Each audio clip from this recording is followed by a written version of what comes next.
이 시간 우리에게 주신 하나님의 말씀은 마태복음 22장 23절부터 33절입니다. 제가 봉독합니다.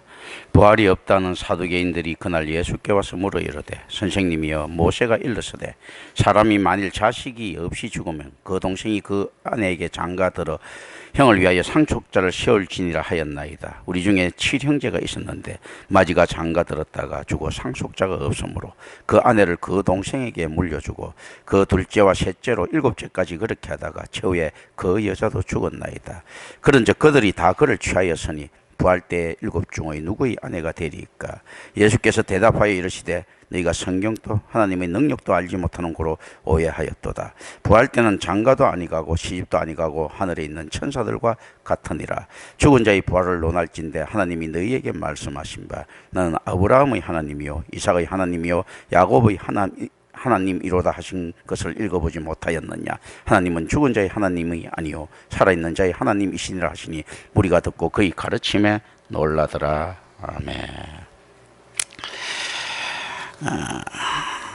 앞달락에서 이달력을 연결하는 그날이라는 말은 은밀한 연대 기적 기록은 아닐 것이다. 차라리 유산 단락들을 연결시키는 이제 방식이다라고 추정합니다.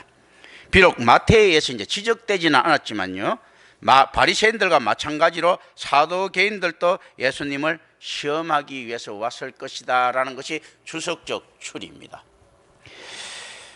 피아에 대한 구분이 목적이든 아니든 이렇게 했을 것이다. 그럼 뭐 이거는 분명한 사실이겠죠. 만일 여기서 예수님께서 부활의 문제에 있어서 바리새인들과 반대 입장을 취하고 있는 사두개인들에게 동조했다면 어떻게 됐을 것인가? 예수님이 보여준 신학적 정체성에 대한 체면은 깎였을 것입니다. 그러나 그럼에도 불구하고 사두개인들이 지지는 받았을 것입니다. 그리고 백성들에 대한 예수님의 위치도 강화되었을 것입니다.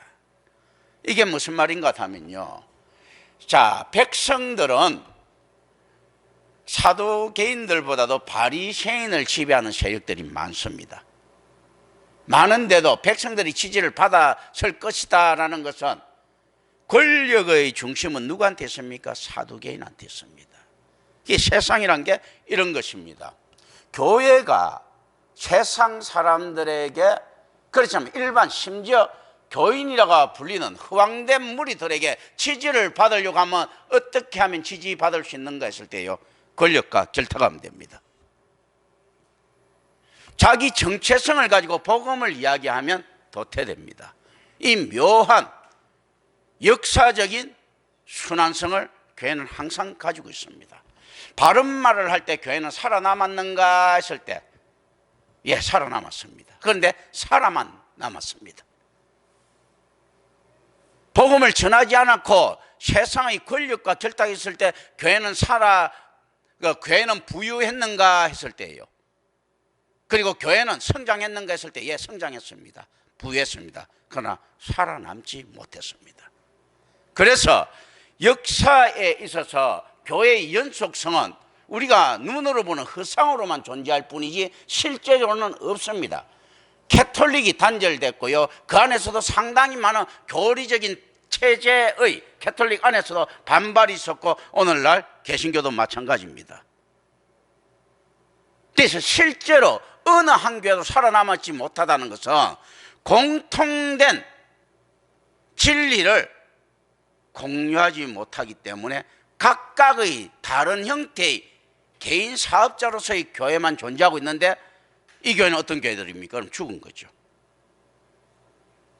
권력과 결탁에서 부유함이라든지 세상의 지지를 얻은 교회의 모습들은 건물은 절비하고 있는데 안에 들어가면 속 사정들은 다 다릅니다. 교회에 대한 연속성은 전혀 없습니다. 고대로부터 지금까지 그 모습이 교회를 유지하고 있는 것은 블로핑입니다. 허세고 가식들이고 또한 또 속임수입니다. 교회처럼 보이는 거죠. 교회가 연속성을 가지고 있습니다. 중세의 교회와 지금의 교회와 맞기도 하지만 틀리죠. 중세의 교회와 지금의 교회와 고대의 교회와 구약과 신약의 연속성은 우리는 어디에서 발견할 수 있는가 했을 때요, 말씀에 대한, 그리고 구약의 약속에 대한 신약의 성취라는 것, 그리고 여전히 오실 그리스도를 기다리고 있는 예수 이야기라는 것의 연속성을 가지고 있지요.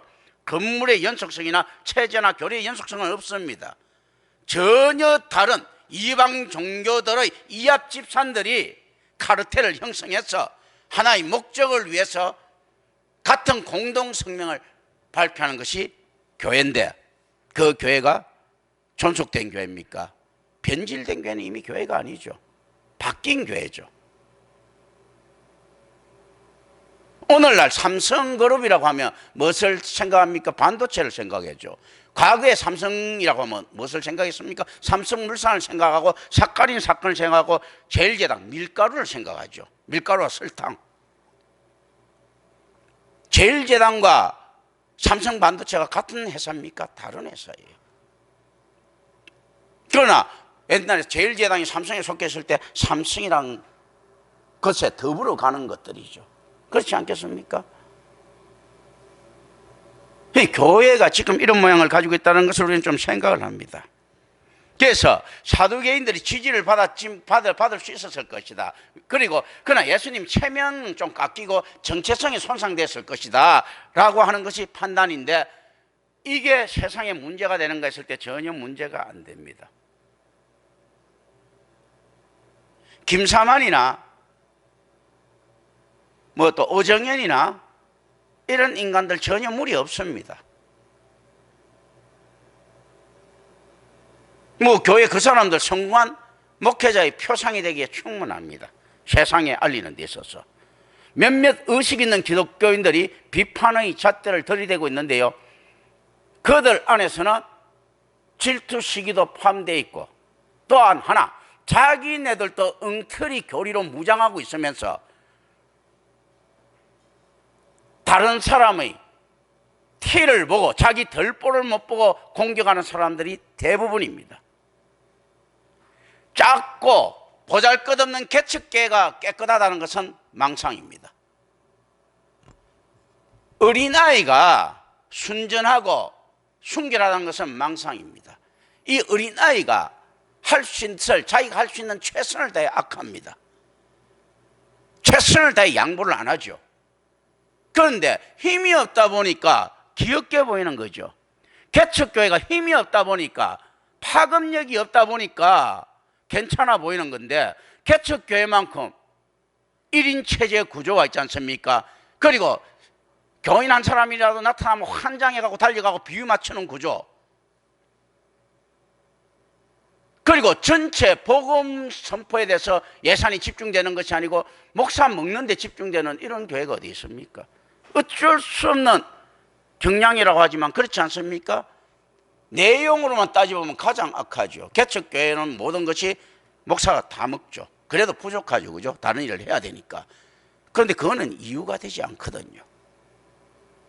그런데 그게 이 개척교회의 모습을 가지고 이론적으로는 이유가 되지 않습니다. 이 모습을 가지고 계속 이 상태로 계속 커서 계속 그렇게 했다면 어떻습니까?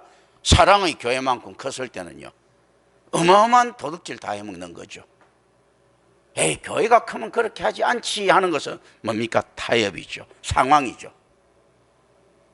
진리의 순전성은 그게 아니거든요. 목자부터 자기의 것을 모두 다 내놓고 희생하고 섬기는 곳에서부터 비롯된단 말입니다. 이제 이런 개념들을 우리가 생각을 합니다. 그랬는데 예수님께서 만약에 이 세상 교인을 단 한 곳에라도 인정했다고 하셨을 것 같으면 정체성을 포기하는 건 아무 문제도 없었다. 왜냐하면 결국에는 성공하면 되니까요. 세상은 영웅을 이렇게 이야기합니다. 건달들 가랭이 사이로 기어간 한신이라는 장수가 나중에 대장군이 되자, 봐라, 저놈이 진짜 영웅 아닌가. 순간적인 굴욕을 참고 기어 들어가더라도 영웅인데, 왜 영웅입니까? 결국은 성공한 놈이니까. 그리고 또 산신이 유방한테 죽임을 당하자 토사구팽 아니냐, 정신을 차렸어야지 이야기를 하지 않습니까? 결국 무엇입니까? 개인의 안위에 대해서 네가 어떻게 성공을 했느냐 죽었느냐 이런 것들이 관심사죠. 그런데 진리 개념은 그게 아닙니다. 처음부터 건달들 가랭이를 키우면 안 되는 겁니다. 나중에 유방한테 토사구팽 당해서 죽거나 건달들한테 맞아 죽거나 똑같은 죽음입니다. 그런데 어떻습니까? 복음을 변질시키고 죽은 죽음이 나중에 유방한테 죽는 그 죽음이고, 순교하는 죽음이 어떻습니까? 건달한테 맞아 죽는 그 죽음 형태입니다. 이런 형태거든요. 그러니까 성공한 삶을 이야기하고 있지는 않더라는 거죠. 세상에서 자기의 삶이, 야, 너 살아온 삶이 너 신앙을 증명하고 있어, 이렇게 이야기를 하죠. 너 살아온 삶을 보니까, 야, 너가 지금 하는 이 삶을 보니까 존경할 만해, 성공한 삶을 보장하고 있어, 네 신앙을 보장하고 있어 라고 이야기를 합니까? 이건 말짱 헛소리입니다. 자기의 성공한 생활이 신앙을 보장하는 것이 아니고 선포된 말씀이 신앙을 보존합니다. 자기로부터 신앙을 찾으려고 하는 어떤 행실도 금해야 된다. 그래서 실제 이 내용이 본문과 먼 것 같아도 본문은 이렇게 이끌어가고 있는 거예요. 이 해석하는 가운데 정체성에 대한 문제가 나오지 않습니까? 그러면 이 설교를 해야 되는 거예요. 본문에서는 뭐 이렇게 누구 부인입니까 이거지만, 이걸 하는 가운데서도 예수님께서 그때 이들에게 동졌을 것 같으면 정체성은 훼손됐을 것이고, 아마 이 정체성에 대해서 이야기하는 게 설교 내용들이죠. 그렇기 때문에 설교라는 것은, 캐리그마라는 것은 훨씬 많은 것들이 포함하고 있는데, 이게 마틴 로이드 존스처럼 적용되지 않는 설교는 설교도 아니라는 이런 헛소리를 갖다가 오늘날 하나님의 말씀처럼 신봉하고 있지 않습니까? 캐리그마만 선포하기도 바빠 죽겠는데, 그 뜻만 가지고도 적용이 무궁무진한데, 마틴 로이드 존슨 같은 이런 돌대가리가 지가 무슨 성경을 적용시키가 이야기할 수 있을 것 같습니까? 예수님도 못한 일을 지가 할 수 있을 것 같습니까? 인자이신 그리스도도 못하고요, 심지어 어떤 부분에서 이렇습니다. 하나님도 못하는 일입니다. 왜 그렇지 아십니까? 성경의 무궁한 하나님의 지혜가 하나님마저도 구속시키지 못하기 때문입니다. 능력이 없어서 못하는 것이 아니고 구속되지 못해서 알아서 못하는 하나님의 무한한 지혜가 숨겨져 있는 이걸 인간이 세치바닥으로, 인간이 감싼 지혜로 적용될 수 있을 것 같습니까? 이미 변질된 지혜들이죠. 솔로몬의 잠언인 것은 성경이기 때문입니다. 솔로몬의 잠언이 시집으로 나왔으면요, 그건 허접쓰레기입니다. 똑같은 이야기를 했다 하더라도 성경이 규정했기 때문에 질린 겁니다. 이사야의 내용이 우아한 것은요, 성경에 실렸기 때문입니다. 똑같은 내용을 뭐 을지문화사라든지 뭐 이런 곳에서 발간했다, 이렇게 될 것 같으면 허접쓰레기입니다. 하나님에 대한 보정이 내용을 풍성하게 만듭니다.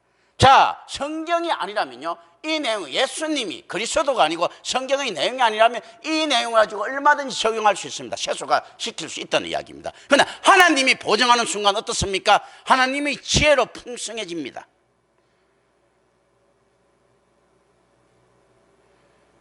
그래서 가장 중요한 것들은 뭔가 하면요, 너무 뛰어난 말씀을 했기 때문에 거룩한 것이 아니고 하나님께서 지정했기 때문에 거룩하다는 겁니다. 이런 하나님의 편견과 오만이 들어있는 이 성경을 인간이 해석하는 것은, 인간이 적용한다는 것은 무엇을 범하는 것입니까? 하나님을 능멸하는 행위죠. 하나님이 잘난 척 하시겠다는데 같이 잘난 척 하자고 같은 동등하게 은근히 줄 서고 있는 것 아닙니까? 이런 것들을 우리가 생각을 합니다. 그래서 성경에 가는 여정에서 뜬금없이 요즘 이렇게 설교할 때 갑자기 논지에서 벗어나서 이렇게 막 매물고 이렇게 하다 보면 안 됩니다. 그게 맞지 않죠. 세상의 설교 방식이죠. 설교의 풍성함은 얼마든지 이탈해서 갈 수 있는데 그건 이탈이 아니죠. 확장처럼 보이는 풍성함입니다. 그런데 성경은 확장도 아니죠. 우리가 어떻게 확장시켜서 성경의 범위를 넘어설 수 있겠습니까? 그래서 우리가 성경, 하나님의 말씀을 신봉하고 들어간다면 있지 않습니까? 어떤 이야기를 갖다가 어떻게 하더라도 하나님의 지혜에서 벗어날 수 없다라고 하는 마음을 가지고 길을 열어야 할 것입니다. 자, 그런데 예수님께서는 여기서 체면 깎이고 뭐 이런 거 하고 뭐 이런 거 있지 않습니까? 이것 때문에 이걸 안 하는 것이 아니고 사두개인들의 지지가 안 필요해서 안 한 것도 아닙니다. 예수님께서는 아유 사두개인들 이런 지지 필요 없어 뭐 어쩌고 이렇게 있지 않습니까? 이렇게 이야기하면 안 되죠. 그러면 인자이신 예수님이 아니고 하나님이신 예수지 뭐. 인자이신 예수는 언제나 연약해야 됩니다. 상당 부분. 그러면서 그 연약한 가운데서도 비틀거리면서 타협하지 않고요. 제가 오늘 시를 하나 적어놨지만 신밥을 얻어먹으면서도요. 신밥 얻어먹고 자기 몸을 팔 수 있어야 됩니다. 그 구찬 목숨 연명하려고. 이게 무슨 이야기가 지금 숨어 있는가 하면요. 자, 예수님께서 에휴 바리새인 정도는 간단해요. 그 뭐 사두개인 정도는 그 보고 당당하게 이야기했다 하는 이런 예수를 찾으면 안 됩니다. 혹시나 하는 연약한 예수를 우리 한번 쳐다볼까요? 그를 예수님 같았으면 바리새인하고 이야기할 뭐 이유가 없지. 비싼 밥 먹고 뭔가 혹시라도 이놈들이 도움이 될까 봐 조금 뭐 구차지만 저놈 안 될 가능성이 99.9%지만 0.1%를 보고라도 하는. 자, 이건 어느 각도에서 들어가는 게 참 중요합니다. 그렇죠? 자, 우리는 분명히 이렇게 하죠. 저 사람이 보면 구원이 그 가능성 없는 놈이야. 그런데 하나님의 뜻이 어디 있는지 모르니까 우리가 한번 해보는 거야. 맞는 이야기죠. 그 안에는 어떤 것이 숨어 있습니까? 자기 재산에 대한 의미입니다. 기대가 있는 거죠. 저놈이 혹시 나한테 도움이 되지 않을까 하는 거. 하나님을 팔면 어떻게 됩니까? 덜 쪽팔려지지 않습니까? 내가 뭔지 인내하는 것 같잖아. 그런데 하나님을 안 팔고 하면 가능 없는 것에 목매달리는 허황된 욕심장이가 되지 않습니까? 그런데 하나님을 살짝 팔면 뭔가 모르면 좀 거룩해지죠. 아유 우리 목사님은 말이야 저렇게 개판치는 사람이 있는데도 혹시나 몰라가지고 하나님이 뜻을 어기시라서 그 사람을 섬긴다 이렇게 이야기 들을 수 있잖아요. 그런데 그게 아니고 만약에 하나님을 빼면 어떻게 됩니까? 내가 봐도 저 인간 안 될 건데 우리 목사님은 그저 어떤 무슨 뭐라도 뭐 좀 나올까 싶어 갖고 목매달고 있다 이렇게 해석할 수 있지 않습니까? 이 각도가 어떻게 가는 거야? 예수님 안에서도 어떻습니까? 바리새인 사두개인 안 되는 거 예수님은 미리 알고 있었을 것 아닙니까? 그런데도 뭔지 모르지만 비굴하게 목매고 있지 않습니까? 이런 모습들에서 우리가 위로를 받아야죠. 예수님마저도 비굴함을 갖다가 그리고 좀 추잡스럽지 않습니까? 이런 걸 갖다 마다하지 않는데 내가 뭔데 있지 않습니까? 고고한 척 하겠는가 하는 거죠. 예수님 좀 추잡스럽지 않습니까? 맨날 그 바리새인 만나면 또 나중에 되면 또 다음에 보면 또 바리새인 오면 또 만나줍니다. 바리새인 만나고 사두개인 만나고. 그런데 우리 이거 잘 알아야 되는 거 앞에 내용들 쭉 훑어보면 어떻습니까? 예수님 만나기 쉽지 않아요. 이때는 옛날에 별 볼 일 없을 때는 만나기 좀 쉬웠는데 예루살렘이 들어올 시점 돼갖고 인기가 좀 있어지고 아이돌이 좀 됐어요. 아이돌 스타가 되다 보니까 막 제자들이 오는 거 막지 않습니까? 그러니까 예수님이 내게 오는 것을 막지 마라. 그건 무슨 말인가 아마. 오는 것을 막는 이 매니저들이 12명 딱 깔리고 막는 거예요. 또 매니저 말고도 이 12명 말고도 있지 않습니까? 쭉쭉쭉 막는데 바리새인과 사두개는 이 사가지 없는 소리에도 프리패스 아닙니까? 이게 또 헛소리하고 또 오는데 또 만나주고 얼마나 좀 없어 보입니까? 그죠? 예수님 좀 없어 보이잖아요. 이런 거요. 근데 이거 어쩔 수 없지 않습니까? 자기 어쨌든 혹시라도 하는 신밥이라도 얻어먹어야 되는 목구멍이 포도청이니까 선지자가 거룩하고 당당하고 이런 모습들 가지고 있다면 얼마나 누구나 내나 다 알려고 하겠죠. 선지자가 거룩하고 당당하다는 것은요 성경의 평가입니다. 하나님의 결정이고요. 살아가는 것은 꼬질꼬질하죠. 구질구질하죠. 그러니까 안 하는 겁니다. 신학교가 들어가게 요즘 신학교는 뭐 사람 구하기 힘든데 또 초창기 신학교는 머리 나빠야 들어갔는데 어느 때 한순간에 신학교에 사람 막 진짜 막 재수 삼수하고 막 이렇게 할 때가 있었죠. 이 뭡니까? 돈 되니까. 지금 뭐 꼬질꼬질해 보일 때는 안 들어갑니다. 뭔가 돈 돼 보이면 빠글빠글합니다. 그래서 고등신학교에 고등종교의 신학교가 문전성시를 이룬다면 이미 그 종교는 부패했다라고 이야기를 하죠. 그런 것들이거든. 자, 이제 이런 것들이지. 그러니까 이게 선지자의 모습들이 우리가 해석할 때 멋있게 해석해줘서 그렇지. 한번 생각해 보세요. 우리가 한번 생각해 보면 모세 모습까지 좀 있어 보이는 모세 모습까지 한번 보세요. 꼬질꼬질하잖아. 250만이나 다스리려고 했으니까 얼마나 스트레스 받겠어요. 그것도 땅이라고 해봤자 광야에서 250만이 똥 싸고 오줌 싸고 물 먹어야 되는데 광야니까 뭐 어떻게 특별한 인프라 안 갖춰주고 하나님 안 주면 별 볼 일 없는 거야. 그러니까 맨날처럼 얻어먹는 거지 왕초잖아. 거지 왕초. 매일 떨어지는 만나 있지 않습니까? 한 끼 얻어먹고 메추라기 얻어먹고 거지 왕초잖아요. 이놈은 거지 왕초가 김춘삼이처럼 뽀다구라도 낼 수 있으면 좋겠는데 광야에 인프라는 하나도 없어. 말들은 안 들어. 거지 특유의 거지 근성들이 있어갖고 그걸 피다면 안에서 불평불만이 나와.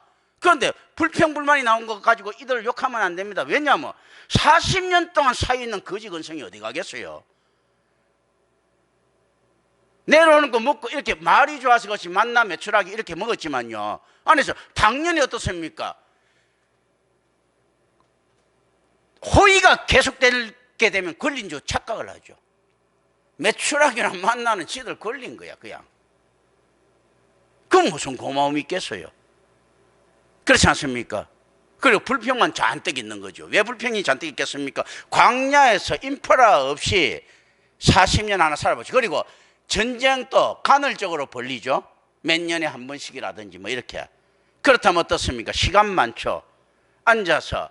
그리고 옆에 돌리면 거지 특징들 친구 많지. 이빨 까는 게 일 아니겠습니까? 이빨 까다 보면 없는 욕도 나오죠. 비판도 나오고. 바빠지지 않으니까 바쁠 것 없는 놈들이잖아. 40년 동안 무의도시 가면서 간혹 한 번씩 전쟁 그것도 몇 명 뽑아가지고 가는 거야. 전쟁도 다 되는가 한 몇천 명 뽑아가고 가는 건데 250만에서. 그러니까 어떻습니까? 맨날 하는 일이라는 건 뭐겠습니까? 빈둥빈둥거리면서 서로 이빨 까고 있었을 것 아니에요. 개똥이 어떻고 팥똥이 어떻고 뭐 이렇게 했을 것 아닙니까? 그러니까 야 모세 그 노인네 왜 그래? 뭐 이런 이야기를 하고 있었을 것 아니에요. 그거 그 얼마나 진짜 안에서 그거 열받는 직업입니까? 그거 그렇잖아요. 그리고 뭐 황금을 줘봤자 또 설 곳이 없는 곳이야. 그렇지 않습니까? 그럼 그 황금 무슨 의미가 있습니까? 우리가 이야기할 때 이런 이야기를 하죠. 호주나 뉴질랜드는 재미없는 천국, 한국은 재미있는 지옥. 어디서 살라고 하나 하면 한국에서 살죠. 그럼 뭐 아무리 많이 있어봤자 뭐야? 그거 뭐 황금 있어봤자 설 수 없을 것 같아. 뭐 그거가 국기를 먹을 겁니까? 뭐 할 겁니까? 이건 뭐 할 수 없는 거거든 사실은. 이런 재미없는 일상들. 모세부터도 권력을 가졌다 보면 모세까지도 한번 가만히 생각해 보세요. 얼마나 그 김춘삼이보다도 훨씬 못한 거지잖아 그거요. 그리고 거지들은 앞에 갖고 구걸해 갖고 이렇게 얻어먹는 시간들이라도 있으니까 밤에라도 모이가 웅성거리는 냄새나는 집단들하고 같이 있어야 되는데 이놈들은 만나가 매출하게 내놓으니까 하루 종일 같이 있는 놈들 아니겠습니까? 냄새 풍기면서. 그놈은 똥오줌은 어떻겠어요? 250만이 똥오줌 산다고 생각해 보세요. 그거 그 광야에 40년 동안 산다고 생각해 보세요. 그러니까 그 더 막 옮겨가면서 사야 될 것 아니야. 그렇지 않겠습니까? 이런 것들 우리가 좀 생각해 보려십니다. 그러니까 똥냄새 오줌 냄새에 익숙한 생활인 거예요. 하나님께서 보호하셔서 냄새가 없게 해주십니다. 오케이 뭐 그럴 수 있습니다. 그런데 어떤 놈가 뭐 없이 해준다는 것이 하나님께서 항상 우리가 지금 하시는 거 보면 알죠. 안 죽을 만큼 없게 해주시죠. 그러니까 그 어떻습니까? 똥냄새 오줌 냄새 거름 냄새 있잖아요. 사람 있지 않습니까? 그 냄새에 그 더러운 냄새에 익숙해지는 생활을 했을 것입니다. 성경을 보면 이런 게 있죠. 반석을 쳤더니 먹을 물이 나왔더라 나오지 샤워할 물이 나왔더라 이런 건 안 나오거든. 그러면 이 인간들이 샤워를 한번 하려면 비 올 때 뭐 그것도 비 잘 오지도 않는 그 동네에서 나와서 하는. 옛날에 몽골이 간섭해 보면 비가 오면 사람들이 다 뛰쳐나고 비에서 막 이렇게 몸을 씻습니다. 몽골이 왜냐하면 이거 물을 거룩한 것으로 봤기 때문에요. 강이나 호수에 한불에 들어가서 목욕하는 것이 옛날에 몽골에서는 금지되어 있습니다. 케케탱글이라는 신을 믿고 있기 때문에 물이 그 신하고 관계가 있는 거죠. 보면 성경에도 그런 모습들이 쭉 나옵니다. 유목 전통들은 그런 게 나와요. 그래서 그거 생명의 나무, 시냇가에 심은 나무 이런 개념들이 뭔가 하면요, 시냇가에 심은 나무가 물로부터 그 호수, 우리가 피 돌듯이 이렇게 쭉 물을 연결받는 거예요. 빨아 당기는 거예요. 그래서 이게 생명이에요. 이게 이제 이걸 통해서 쭉 올라가는 이 개념들 있지 않습니까? 그게 성경뿐만 아니고 모든 안에 좋은 게 편만해 있습니다. 그래서 그 나무가 가지고 있는 생명력, 물하고 관계가 있는 거예요. 이런 거. 그래서 압수 개념들이 쭉 있는 거거든. 이런 거. 그렇기 때문에 신성하게 봤기 때문에 몽골 같은 경우에는 호수가 있는 지역에 살아도 거기서 헤엄 못 치고 목욕을 못했던 지역이란 말입니다. 비가 오면 나와서 온 인간들이 다 나와서 빨가벗고 막 이렇게 씻고 이렇게 했습니다. 이런 개념들이 좀 생각합니다. 뭐 광야에서는 안 그랬겠어요? 그래서 이제 그리고 난 다음에 이야기를 하는 거죠. 하나님께서 자 이렇게 자 이제 우리의 의미입니다. 의미 이렇게 이야기하죠. 하나님께서 야 니들 말이야 내가 니들이 저거 롤스로이스 타고 있는 놈을 갖다가 전부 비행기 자가용으로 가지고 해줬는데도 감사 안 해. 이렇게 하면 뭔지 모르지만 있어 보이지만 하나님께서 이렇게 이야기하죠. 야 임마 똥오줌도 가리지 못하는 그 동네에서 살고 있는 놈을 가나안에 이어줬는데 니들이 감사 안 해. 이렇게 하시는 거죠. 그 기간 우리 의미로 갑니다. 자 이거 답이야. 이거 애굽에서 가지고 나왔을 때 광야는 불편 나올 수 있지요. 광야 이 세대들은요 광야에서 가나안에 들어가니까 이거는 완전히 그 노숙자에서 있지 않습니까? 호텔로 가는 거죠. 애굽에서 만약에 가나안에 갔으면 어떻게 되겠습니까? 호텔에서 지금 2인숙으로 가는 거지 않습니까? 말 그대로 젖과 꿀이 흐르는 땅이잖아. 말 그대로요. 뭡니까? 자, 고센 땅에는 빅토리아 호수에서 내려오는 그 물 때문에 비가 오든 안 오든 땅만 쳐다보고만 그 농사 지으면 돼. 이 젖과 꿀이 흐르는 땅은 있지 않습니까? 어떤 땅인가 하면 숲이 좀 있어가지고 저거 뭐 저 벌 같은 거 뭐 이런 거 좀 먹이 수가 꿀이 나와. 그리고 어떤 데가 하면 목초지가 이렇게 있으니까 양이 있으니까 젖이 나와. 근데 어떻습니까? 하늘 쳐다봐야 돼. 하늘요. 하늘니까 하늘에서 비 안 내리고 안 내리면 이거는 뭐 계속 옮겨 다녀야 돼 이게. 그렇지 않습니까? 말 그대로 젖과 꿀이 흐르는 땅이에요. 그게 실질적으로 고대 시대는 네 종류의 딸이 있다는 거죠. 어러블 그거 랜드들. 그러니까 경작할 수 있는 랜드. 그게 이제 제일 좋은 거예요. 두 번째는 어떤 건가 하면요. 젖과 꿀이 흐르는 땅. 그러니까 뭐 숲이 좀 있고 이래가지고 그 뭐 꿀도 좀 얻을 수 있고 또 들판이 있어갖고 요구르트 같은 거, 젖 같은 거 얻을 수 있는 땅. 그 다음에 광야예요. 그 다음에 사막이에요. 그러니까 광야에서 젖과 꿀이 흐르는 땅 가시게 업그레이드 된 거죠. 그런데 애굽에서 바로 가나안으로 가면 어떻습니까? 어러블랜드에서 젖과 꿀이 흐르는 땅으로 가니까 이거는 하락한 거지. 그래서 젖과 꿀이 흐르는 땅에는요 이사야라든지 이런 거 보면 저주의 의미로 사용됩니다. 축복의 의미로도 사용되지만 이런 거거든요. 이 개념들. 그렇기 때문에 젖과 꿀이 흐르는 땅이 축복의 의미가 되려고 하면 어떻게 되는가 하면요. 우리의 힘으로 살아갈 수 없으니까 하나님의 능력에 의지할 수밖에 없는 곳이에요. 그러면서도 어떤가 하면 자기의 노력이 가미돼야지만이 되는 거죠. 노력을 하면 그래도 좀 생활이 나아지는 거예요. 사막에서는 노력해도 안 되지 않습니까? 그래도 젖과 꿀이 흐르는 땅쯤 되니까 노력해도 되는 거죠. 하나님이 은혜가 내려올 때 노력을 하면서 먹고 살 수 있는 이 개념이 들어가 있는 이 신인 협동의 개념으로 가져가면 안 됩니다. 그런데 이제 이런 것들을 우리는 좀 생각을 합니다. 그때 그 하나님께서 야 좀 이렇게 네가 롤스로이스 타는데 뭐 전부 비행기 타고도 가지고 있게 해줘서 뭐 이렇게 축복하냐 이렇게 하면 고맙겠는데 야 니들 임마 그 250만이 똥산 구매에 똥냄새 나는데 이런 데서 내가 지금 가나안 땅으로 연결해 주사 감사할 줄 알아 이렇게 이야기하니까 예 하긴 하지만 속으로 얼마나 좀 열받겠습니까? 그러니까 인간은 본성적으로 어떻습니까? 하나님이 두려워서 예 오케이 예 감사합니다 하긴 하는데 돌아서서 예 개뿔 뭐 이런 거죠. 네, 야, 너 우리 야 삼성그룹에 너 취직해 내가 특채로 집어여 줄게. 뭔가 하면 수습 사원으로 그것도 경비원으로 아유 감사합니다. 지금 먹을 때 이렇게 하지 마. 이제 그 회장 이야기하면 돌아서 개뿔 내가 이런 자리 얻으려고 여기 왔네 이렇게 하겠지 그죠. 그 모습들 아니겠습니까? 아니, 뭐야, 이거 개뿔 뭐 좀 하려면 좀 확확 쏴주지. 이게 어떤 모습들입니까? 하나님께서 사랑하시는, 하나님께서 보호하시는 성도의 모습입니다. 뭔가 뭐, 개뿔도 안 주시는 거예요. 이런 하나님을 믿으라고 하니까 겉으로는 믿지만 속으로는 믿겠습니까? 굉장히 인색하잖아, 그죠? 이게 곳곳이 나와 있는 게 성경의 이야기고 예수 그리스도의 제자의 이야기입니다. 제자들도 보니까 예수님이 개뿔이거든. 그런 거거든요. 참 고상하고 완전히 설득되고 했으면 좋겠는데 설득이 안 됩니다. 예수님이 제자들한테 뭔가 있는 것 같기도 한데 사기꾼 같기도 하고 이런 모습들이 있단 말이죠. 그런데 사기꾼은 분명히 아니야. 또 어떤 건데 어떤 게 있습니까? 뭔지 모르지만 이상주의야. 그런데 내가 여기 나를 어떻게 해야 되나? 교회가 어떤 존재입니까? 그렇잖아요. 내가 지금 제안하고 있는 것들이 그런 것들인데 어떻게 사람들한테 설득력이 있을 수 있겠습니까? 그런데 여기에 설득당했다고 하면 IQ 전능하든지 그렇지 않으면 은혜 받은 자겠죠. 하나님의 능력이 아니고는 여기서 감동받을 수 없다는 겁니다. 미친놈들이지. 고센 땅에서 가나안 땅으로 들어가려고 그것도 강야에서 40년 동안 뺑뺑이 돌고 있는 이런 미친놈들이 어디 있습니까?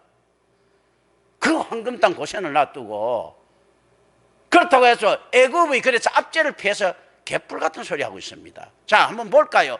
애굽이 만약에 정말로 앞에 나오는 바로의 압제가 그렇게 해갖고 애들 다 죽여 있었으면 모세가 40년 동안 있지 않습니까? 도망가 있었을 때 이스라엘 사람 시도 없이 다 말라버려야지. 다 살아있지 않습니까? 뭐 아들들 그 다 죽였으면 다 없어야지. 실제 어떻게 보면 되는가 하면요, 이스라엘 사람들이 애굽에서 받은 박해보다도요 이스라엘에서 뜯기는 세금이나 박해가 훨씬 더 많았을 것입니다. 왜냐하면 인프라가 약한 빈민국이었으니까 애굽에 비해서 훨씬 더 살기 힘들었을 거예요. 그리고 애굽의 통치가 훨씬 더 인간적이었을 겁니다. 왜냐하면 이스라엘의 통치는 하나님을 이야기하는 신정국가의 체제들이 있지 않습니까? 자, 호메이니가 옛날 이란 이야기할 때 어떻습니까? 죽으라면 죽어야 되잖아. 끌면 그냥 와야 돼. 징병제야. 그냥 그렇지 않습니까? 애굽은 어느 정도 모병제에 돈 안 주면 군대 안 가.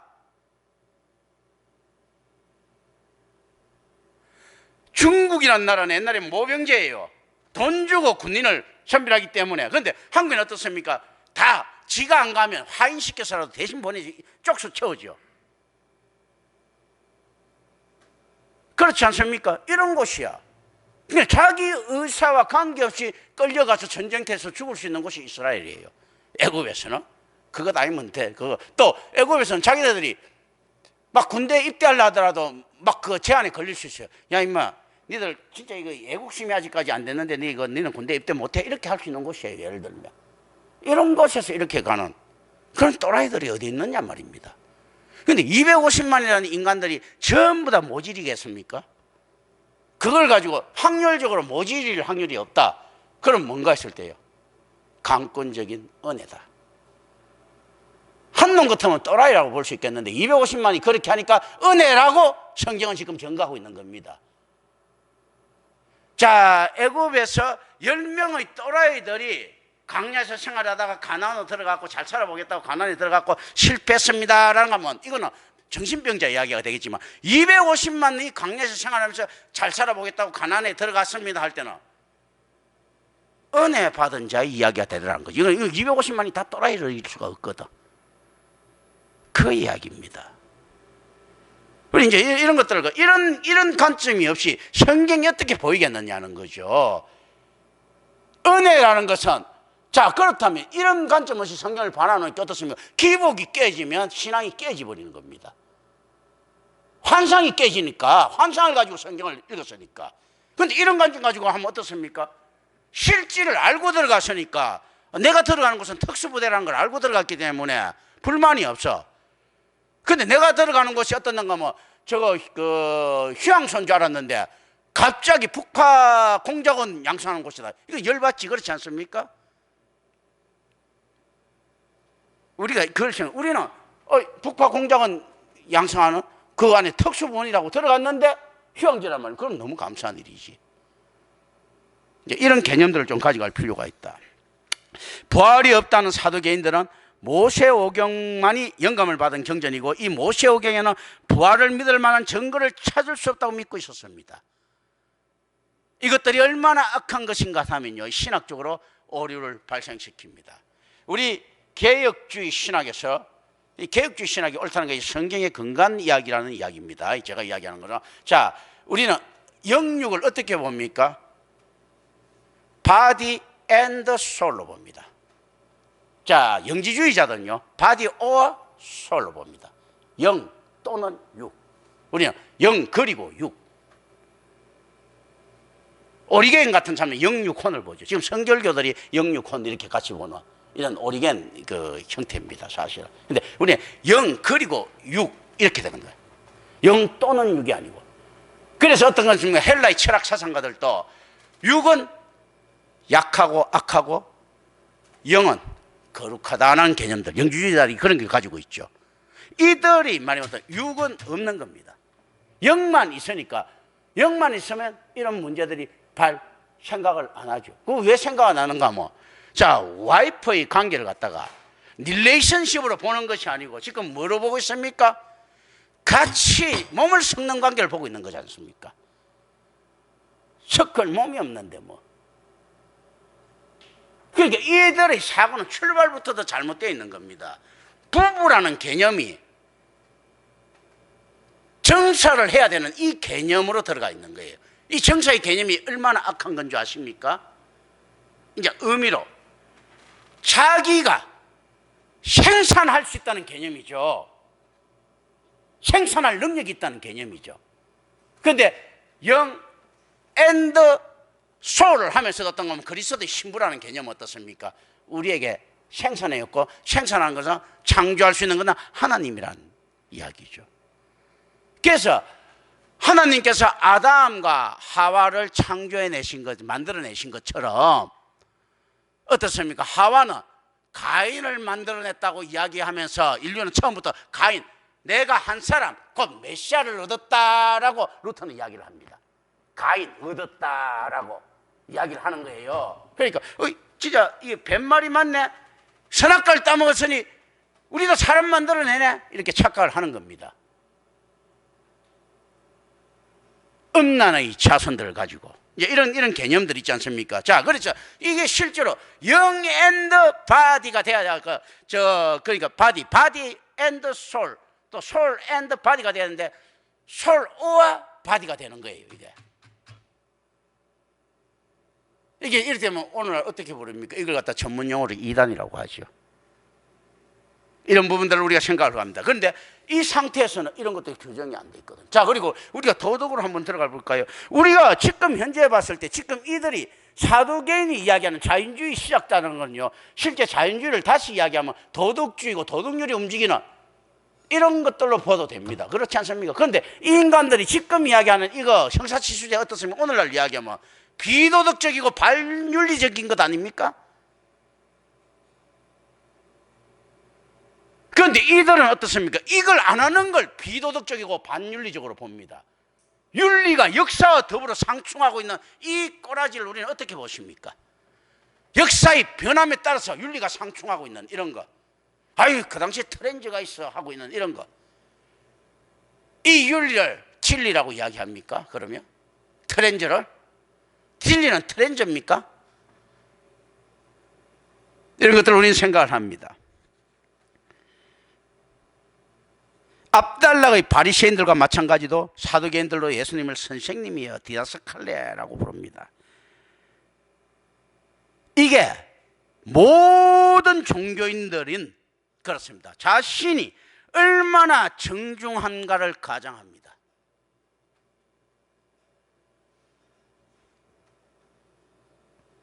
어제도 한 놈이 왔다 갔지만, 자,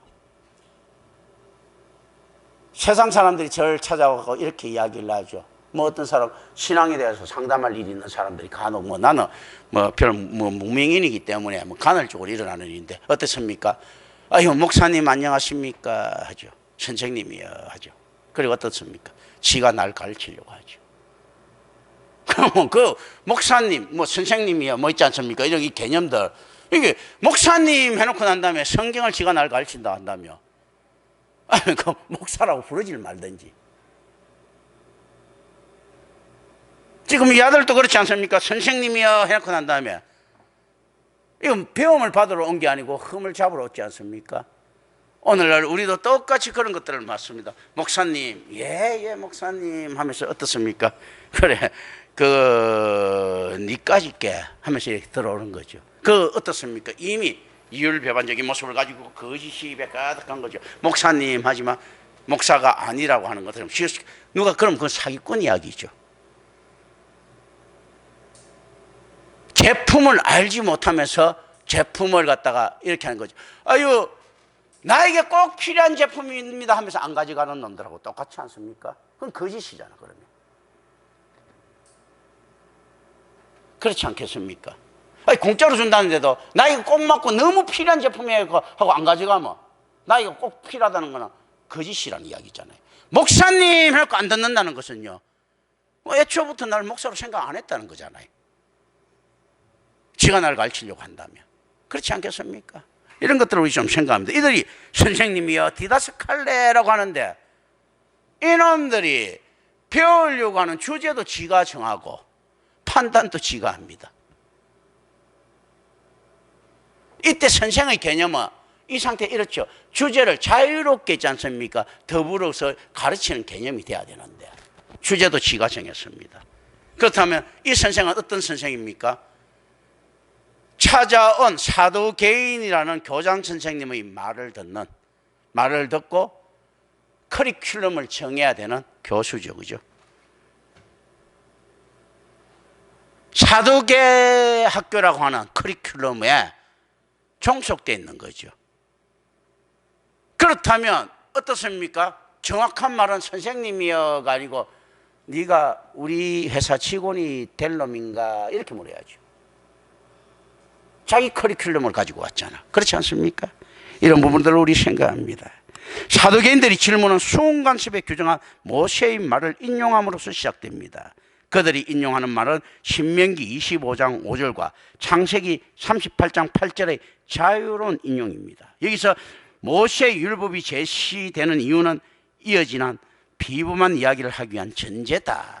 오늘 여기까지 해야 되겠네요. 오늘 이걸 하고 다음 넘어가려고 했는데 뜻대로 또 안 되네, 그죠? 예, 기도합니다. 오늘 오신 아버지 하나님 감사합니다. 우리 주 예수 그리스도 이름으로 기도드립니다. 아멘.